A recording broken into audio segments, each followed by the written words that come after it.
Tuesday mornings, bright and early, we love visiting with Ron, the car guy from Westside Auto Pros, because he always teaches us something. And this morning, hopefully, you're going to educate people about what in the world's going on with this whole emissions deal. Are you going to talk about urea today? Inside car joke.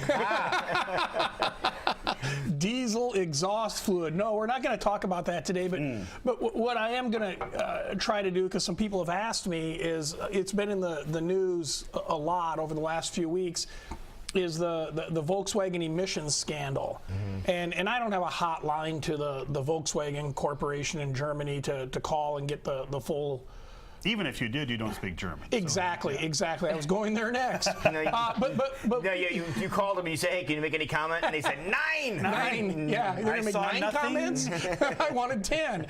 But no, nevertheless, it's the same information that's out there, through CNN to everybody. But I just want to maybe put it a little bit more into layman's terms or regular terms as to what's going on and what's happened.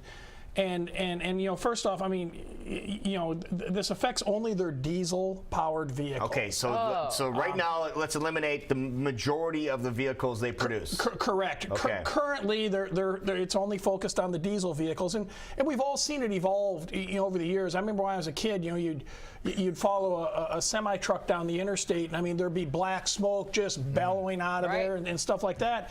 And the federal government tightened up the emissions standard on it, not only in the United States, but in Europe. I mean, worldwide, there's emission standards for diesel vehicles, and so vehicles don't do that anymore.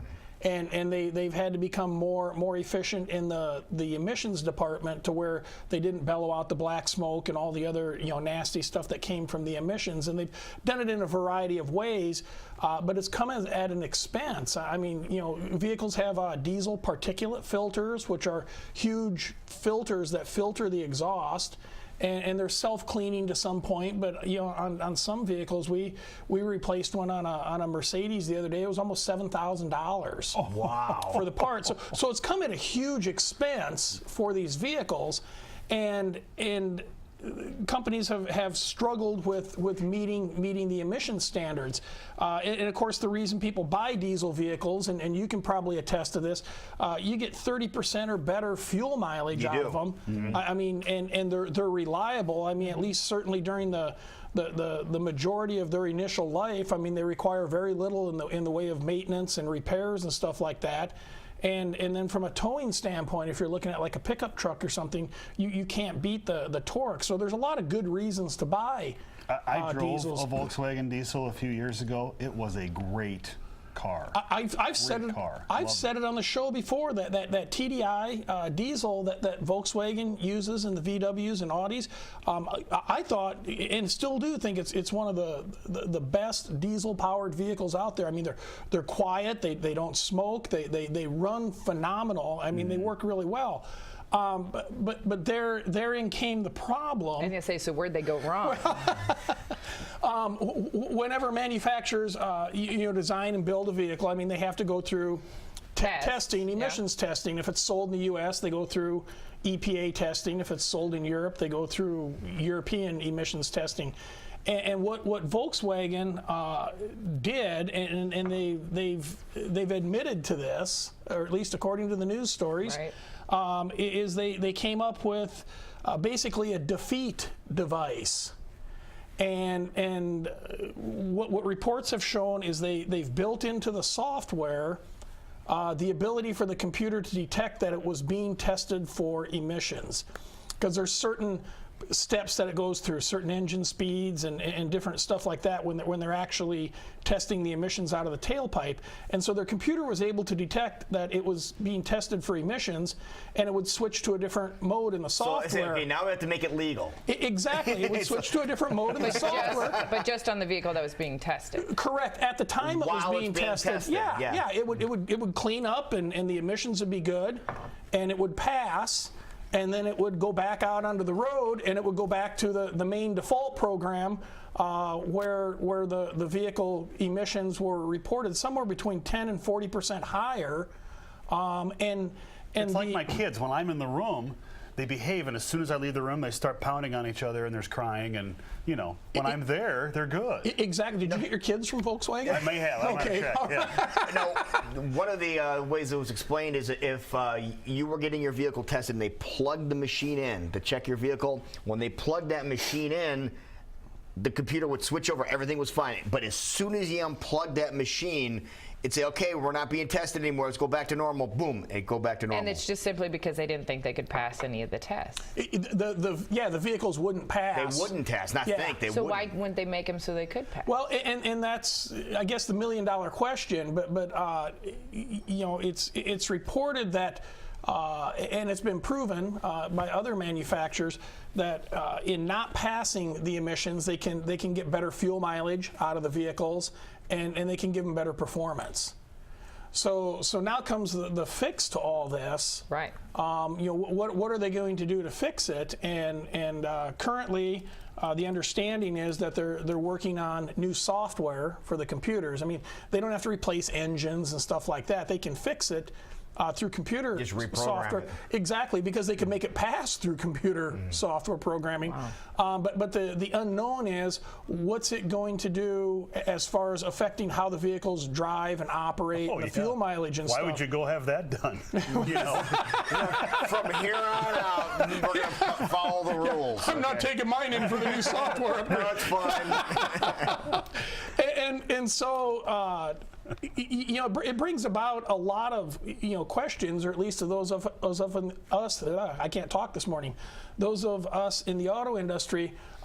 Is anyone else doing this? I was just going to ask that question. They just the ones that got caught. If everything is a big computer right now, why aren't other companies doing that? Cars have. I mean, cars have 15, 20, 30 computers on them that all talk with each other. And I mean, if we don't know. I mean, you just have to assume everybody's playing by the rules. No, see, you're talking car people. And you have to remember, you're not cheating unless you're caught. Just like at the Speedway. You're not cheating unless you're And caught. this wasn't like a giant government lab that caught this. It was like a West Side Auto Pros, wasn't Well, it? somewhere? it was. Well, I think it was a little bigger than West Side Auto Pros, but yeah, it was an independent group, and they were under contract, according to my understanding, to kind of spot check some of this stuff, and it wasn't the whistle, so to speak, wasn't blown 2 or 3 weeks ago. I mean this was discovered some time ago, like maybe a year or so ago, and then a bigger investigation was investigating. Yeah. And then we boil down to what's the cost of all this.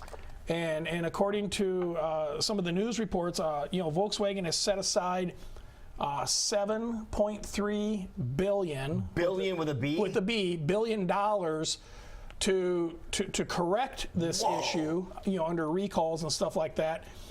And not included in that is the U.S. Could fine them up to $18 billion.